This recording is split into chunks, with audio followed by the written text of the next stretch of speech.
Hello students, my self Pankaj. तो मैंने पिछले क्लास में देखा था चैप्टर 1 को, सारा उसमें कवर किया था। अगर आपने वो वीडियो नहीं देखा तो जाके देख लें।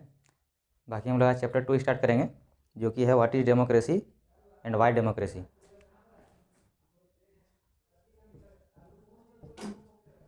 Chapter 2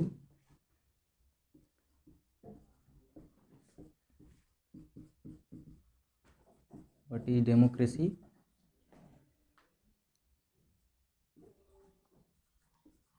Y democracy.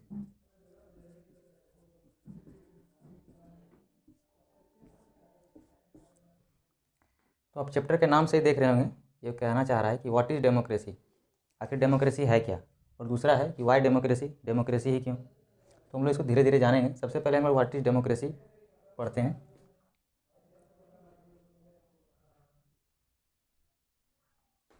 देखिए, व्हाट इज़ डेमोक्रेसी। अगर डेमोक्रेसी को अगर हम लोग सिंपल शब्दों में समझें तो एक फॉर्म ऑफ गवर्नमेंट है।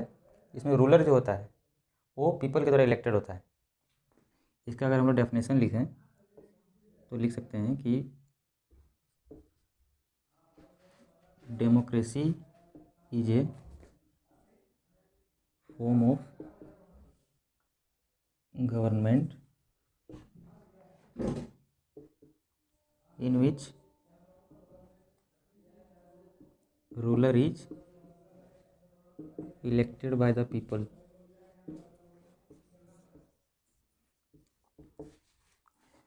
देखिए, इस डेफिनेशन में बहुत सारा बात है।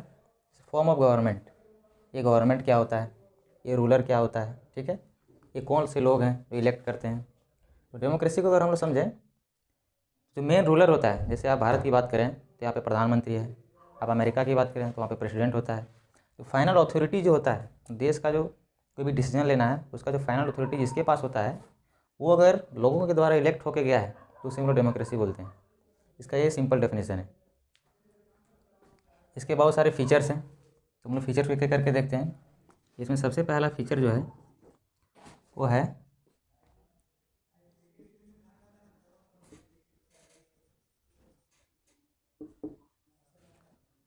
Final decision making power should be rested with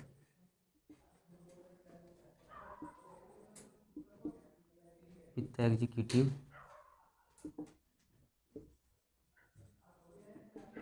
elected by the people. सबसे पहला फीचर इसका ये है कि जो फाइनल जो अथॉरिटी होता है, जो फाइनल अथॉरिटी होता है उसके पास जो फाइनल डिसीजन का जो मेकिंग है पावर जो है उसके पास होना चाहिए।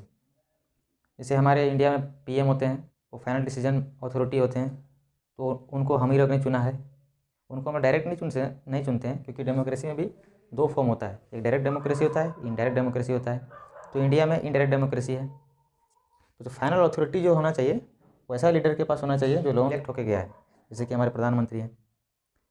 आप इसमें बहुत सारे एग्जांपल देखते हैं। जैसे पाकिस्तान का आपने सुना चैप्टर 1 में कि 1999 में परवेज़ मुशर्रफ ने पाकिस्तान के एडमिनिस्ट्रेशन पर कब्जा किया था। तो वहाँ क्या होता था कि वो अपने आप को प्रेसिडेंट मान लिया था, लेकिन वहाँ के जो कैबिनेट थे, जितने भी कैबिनेट थे, वो लोग डिसीजन मेकिंग करते थे, लेकिन ये जो फाइनल डिसीजन मेकिंग जो होता था वो जनरल परवेज़ मुशर्रफ के पास होता था, जो कि वो लोगों के द्वारा इलेक्ट होकर नहीं गए थे। तो वो डेमोक्रेसी का एक फीचर हम लोग नहीं बोलेंगे उसको। फीचर उसी को बोलेंगे जहाँ पे फाइनल डिसीजन मेकिंग जो है वो रूलर उस रूलर के पास होना चाहिए जो लोगों के द्वारा चुन के गया हो। तो हम लोग ने पहला देखा। अब दूसरा इसका फीचर देखते हैं। इसका दूसरा फीचर है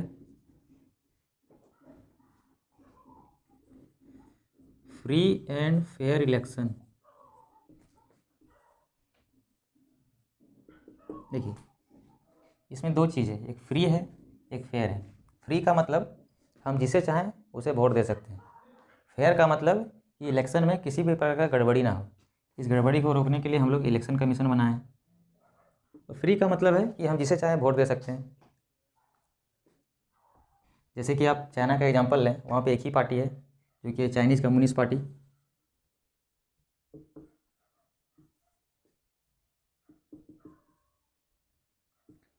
आप चाइना में चाह के भी आप दूसरे पार्टी को वोट नहीं दे सकते हैं, क्योंकि वहाँ पे एक ही पार्टी सिस्टम है। तो उसे हम लोग डेमोक्रेसी का एक फीचर नहीं मानेंगे। आप इंडिया में देखें तो यहाँ पे बहुत सारे पार्टी हैं, हम लोग किसी को भी वोट दे के जिता सकते हैं, तो ये एक डेमोक्रेसी का एक फीचर है। तीसरा अगर हम लोग देखें, 1 पर्सन 1 वोट 1 वैल्यू। हम लोग सबको शॉर्ट में लिख रहे हैं, क्योंकि एनसीईआरटी में बहुत सारा एग्जाम्पल देके बताया है, तो हम कोशिश कर रहे हैं कि इसे शॉर्ट में लिख के आप लोगों को समझाने का प्रयास करें। तीसरा है इसमें 1 पर्सन 1 वोट 1 वैल्यू। इसे कहने का मतलब है कि कोई भी व्यक्ति हो, किसी भी स्टेट के अंदर कोई भी व्यक्ति हो, उसका जो वोट है उसका वैल्यू एक ही होगा, चाहे वो कितना भी अमीर हो, गरीब हो, ब्लैक हो, किसी भी तरह से डिस्क्रिमिनेशन नहीं होगा उसके वोट के साथ। हर एक व्यक्ति का वोट का वैल्यू है वो एक ही होगा, और सबके पास एक वोट करने का अधिकार होगा। जैसे कि आप अमेरिका का एग्जांपल ले सकते हैं। भले ही अमेरिका 1776 में इंडिपेंडेंट हो गया था, लेकिन वहाँ पे ब्लैक्स, जितने भी ब्लैक्स थे, उन लोगों को वोट करने का अधिकार नहीं था। आप सऊदी अरब का भी एग्जांपल ले सकते हैं। 2015 तक सऊदी अरब में वुमेन को वोट करने का अधिकार नहीं था, जो कि अभी है। तो देख सकते हैं कि यहाँ पे कुछ लोगों को वोट करने का अधिकार नहीं था, तो इसी में डेमोक्रेसी का फीचर नहीं जानेंगे। अभी चूँकि दोनों देश में है तो वहाँ पे प्योर डेमोक्रेसी है।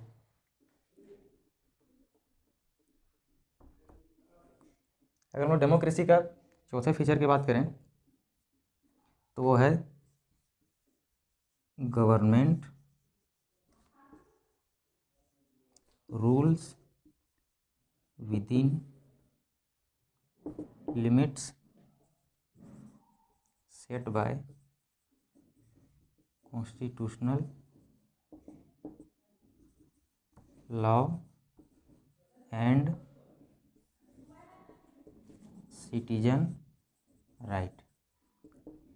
ठीक है, इसका ये मतलब है कि कोई भी गवर्नमेंट हो, ठीक है, कोई भी रूलर हो, वो कॉन्स्टिट्यूशनल का भी जितना भी लॉ है और हम लोग का भी जितना राइट है, जिसे हम लोग जनरली फंडामेंटल राइट के नाम से जानते हैं, वो उसके भीतर ही काम करेगा। गवर्नमेंट का भी एक लिमिट होता है कि वो किस हद तक किस प्रकार से रूल करेगा, सारा कॉन्स्टिट्यूशन में लिखा हुआ है, और हम लोग का भी कुछ राइट है, उसके लिमिट के अंदर वो रूल करेगा। तो ये चौथा, ये हम लोगों ने देखा कि ये डेमोक्रेसी के कौन कौन से फीचर हैं। तो इसमें हम लोग अगला देखते हैं, वाई डेमोक्रेसी।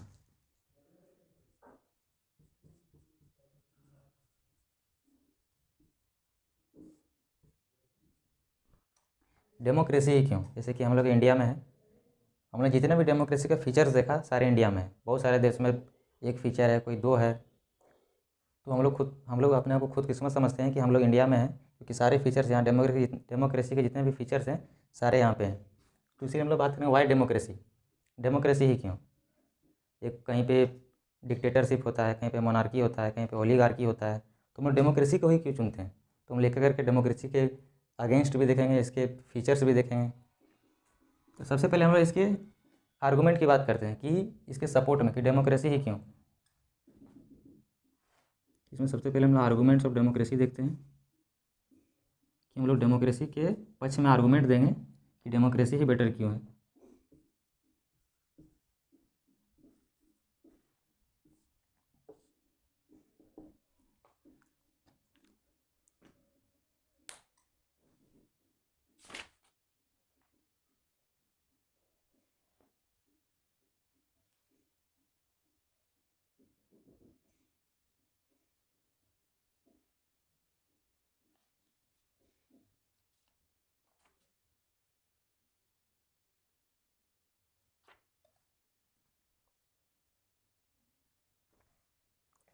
देखिए, हम लोग डेमोक्रेसी के आर्गूमेंट में सबसे पहले हम लोग आर्गूमेंट दे सकते हैं कि ये more accountable form of government है।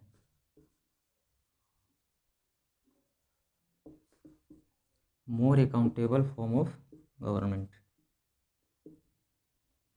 देखिए, हम लोग समझे अकाउंटेबिलिटी का हम लोग मतलब समझेंगे। अकाउंटेबल कहने का मतलब कि उस डेमोक्रेसी के अंदर जितने भी कास्ट, जेंडर, जितने भी प्रकार के लोग रहते हैं, जितने भी, और उसमें जो गवर्नमेंट है उनका जो पॉलिसी होता है वो सबके बेहतर के लिए होता है।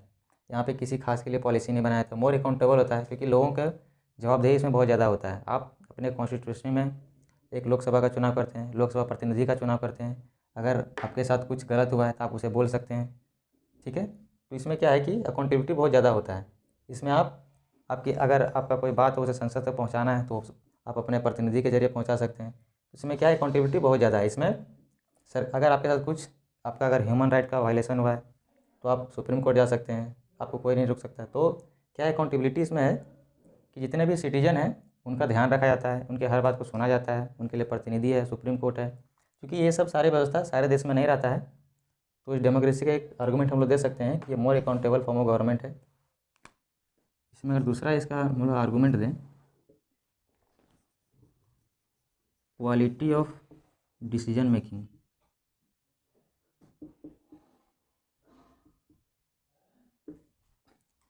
इसमें दूसरा आर्गूमेंट हम दे सकते हैं कि क्वालिटी ऑफ डिसीजन मेकिंग।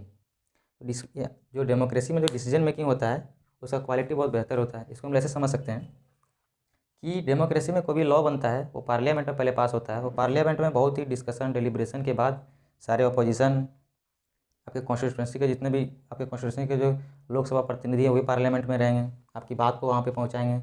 तो क्या है कि जो डिसीजन मेकिंग जो होता है बहुत सारे लोगों के बीच में बात वार्तालाप होकर ही वो लॉ पास होता है। तो क्या है, हम इसे इफेक्टिव समझते हैं। जैसे मान लीजिए वहाँ पे बहुत सारे लोग नहीं रहते, एक ही पार्टी का रहता, तो किसी भी विचारधारा को वो बढ़ावा दे सकते हैं। लेकिन ऐसा नहीं होता, पार्लियामेंट में सारे अपोजिशन होते हैं, रूलिंग पार्टी होती है। तो क्या है कि जितने भी कॉन्फ्लिक्ट जितने भी होते हैं उन सबको इम्प्रूव करके एक डिसीजन लिया जाता है, जो कि आप समझ सकते हैं कि उसकी क्वालिटी क्या होगी। इसीलिए हम लोग बोलते हैं कि क्वालिटी ऑफ डिसीजन मेकिंग बहुत अच्छा होता है डेमोक्रेसी में। इसका हम लोग आर्गूमेंट दे सकते हैं। इसमें तीसरा है democracy provides method to deal with differences and conflict। इस तो हम लोग डेमोक्रेसी में तीसरा आर्गूमेंट ये दे सकते हैं, जो डेमोक्रेसी जो होता है वो कितने भी डिफरेंस और कॉन्फ्लिक्ट के बीच में हम लोग को एक मेथड प्रोवाइड करता है। वो कैसे करता है, जैसे मान लीजिए आप अलग भाषा बोलते हैं, आपका कास्ट अलग है, आपकी जाति आपका जो जेंडर है वो अलग है, आपकी भाषा अलग है।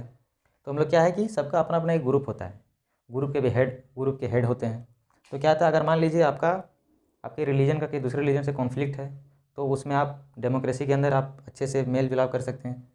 तो डेमोक्रेसी क्या है, एक हम लोग को सिक्योरिटी प्रोवाइड करता है कि अगर कोई भी डिफरेंस हो सोसाइटी में, रिलीजन में, कास्ट को लेके, तो उसे हम लोग डील कर सकते हैं।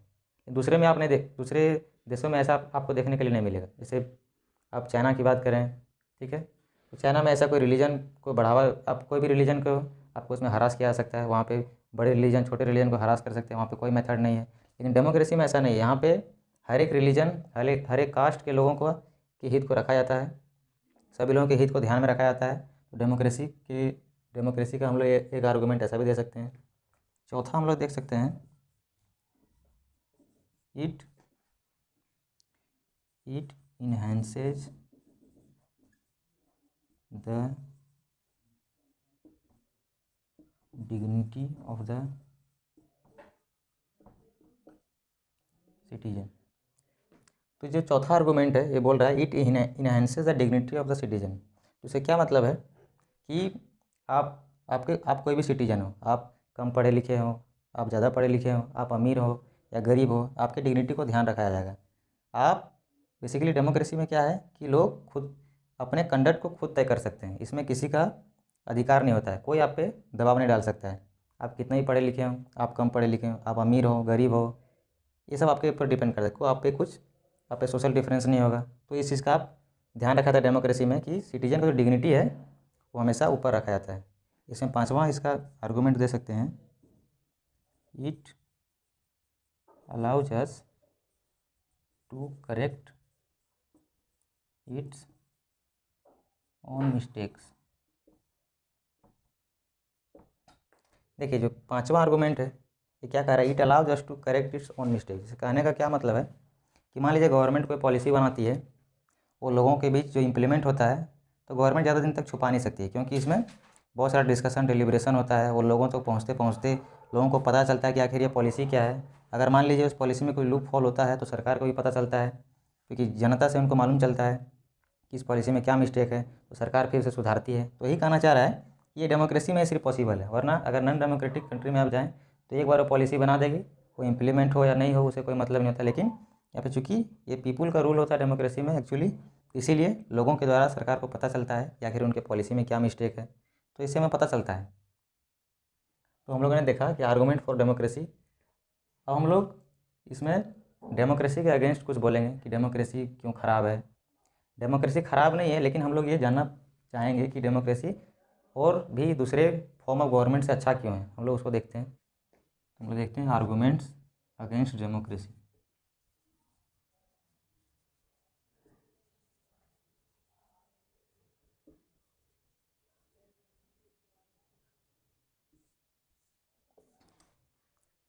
तो हम लोगों ने पहले डेमोक्रेसी के फेवर में बात किया कि डेमोक्रेसी अच्छा क्यों है। तो हम लोग अब डेमोक्रेसी के अगेंस्ट बात करेंगे कि डेमोक्रेसी में क्या क्या कमियां हैं। तो हम लोग उसको बात करते हैं। इसमें सबसे पहला जो है, देखिए, अगर हम डेमोक्रेसी के आर्गूमेंट के अगेंस्ट बात करें तो सबसे पहला इसमें है कि लीडर्स कीप चेंजिंग।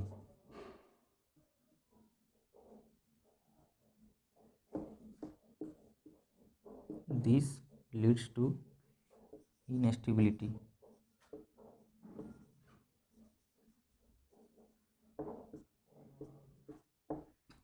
देखिए, डेमोक्रेसी में जो है वो लीडर चेंज होते रहता है। हर 5 साल में वोट होता है, तो लोग फिर मान लीजिए नए लीडर को चुनते हैं। तो लीडर क्या होता है, चेंज होते रहता है। ये क्या इंस्टेबिलिटी होता है। हर 5 साल में लोगों को नया सोचना पड़ता है कि कौन सा लीडर को चुने, कौन मेरे लिए अच्छा काम करेगा। वो मान लीजिए अच्छा काम नहीं करा, फिर अगले 5 साल में दूसरे लीडर को चुनेंगे। तो क्या होता है, सिस्टम में थोड़ा सा इनस्टेबल होता है। सिस्टम थोड़ा सा इनस्टेबल हो जाता है। कोई भी काम अगर हो रहा है तो आप सुने हो कि इलेक्शन के समय वो काम रुक जाता है। तो क्या है कि ये थोड़ी सी प्रॉब्लम है कि लीडर के चेंज होने से जितनी भी कंट्री है उसमें इनस्टेबिलिटी आता है। तो डेमोक्रेसी के आर्गूमेंट के खिलाफ है ये। दूसरा अगर बोलें, democracy is all about political competition.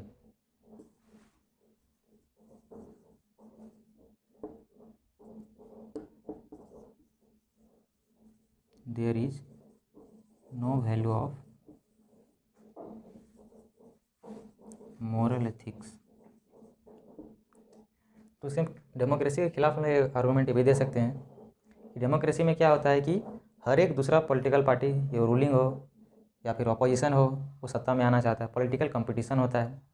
वो चाहे किसी भी जनता के हित की बात हो। अगर मान लीजिए कहीं पे कोई घटना घटता है, इसमें मान लीजिए किसी का फंडामेंटल राइट का वायलेशन हुआ या फिर किसी के साथ कुछ गलत हुआ है, तो क्या होता है, अपोजिशन रूलिंग पार्टी के खिलाफ आवाज़ उठाता है। भले ही जिसके साथ गलत हुआ उसका समाधान ना हो, लेकिन पॉलिटिकल पार्टियों को इसका एक फ़ायदा मिलता है। तो क्या है कि इसमें मोरल एथिक्स का कोई चांस नहीं बनता है, इसमें कोई वैल्यू ही नहीं है। पॉलिटिकल कंपटीशन ऑलवेज होता है। तो डेमोक्रेसी में क्या है, इसका ये भी खराबी है कि कोई भी अगर बात हो, इसमें कोई भी अगर मुद्दा उठे देश में, तो अपोजिशन वालों को एक टाइम मिल जाता है और वो रूलिंग पार्टी के खिलाफ आवाज़ उठाते हैं। तो क्या ऐसा मोरल एथिक्स का कोई वैल्यू नहीं होता है। तीसरा हम लोग अगर देखें, तीसरा आर्गूमेंट अगर डेमोक्रेसी के अगेंस्ट देखें तो क्या है कि many peoples have to be consulted.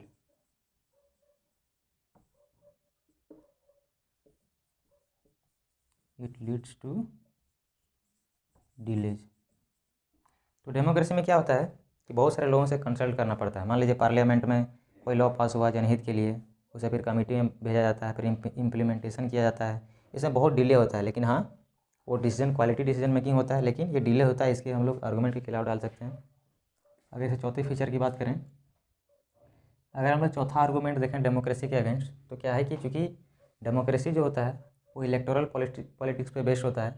तो क्या होता है, जब भी इलेक्शन होता है तो पार्टी को फंडिंग चाहिए। तो उस फंडिंग में बड़े बड़े जो उद्योगपति हैं, जो बड़े बड़े कारखाने के जो मालिक होते हैं, वो लोग इनको फंडिंग करते हैं। तो फिर क्या होता है, चुनाव के बाद ये उनको हेल्प करते हैं। तो क्या है कि इसमें आप अगर देखें तो जो निचले तबके के जो लोग हैं, जो गाँव में जो बसते हैं, उनके लिए ज़्यादा काम नहीं करते वो लोग। इसीलिए इसके आर्गूमेंट के खिलाफ हम लोग ये भी बोल सकते हैं कि चूँकि democracy is based on electoral politics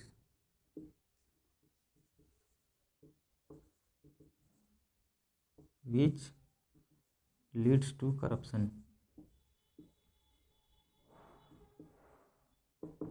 तो चुनाव में क्या होता है कि बड़े बड़े उद्योगपति पैसे देते हैं पार्टियों को, जो कि करप्शन का एक रूप है। तो हम लोग डेमोक्रेसी के आर्गूमेंट के खिलाफ ही दे सकते हैं। तो क्या हमने देखा है इसमें कि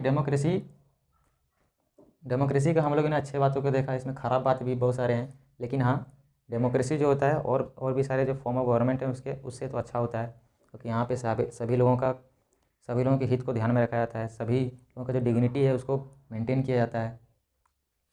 अब इसमें नेक्स्ट है ब्रॉडर मीनिंग ऑफ डेमोक्रेसी।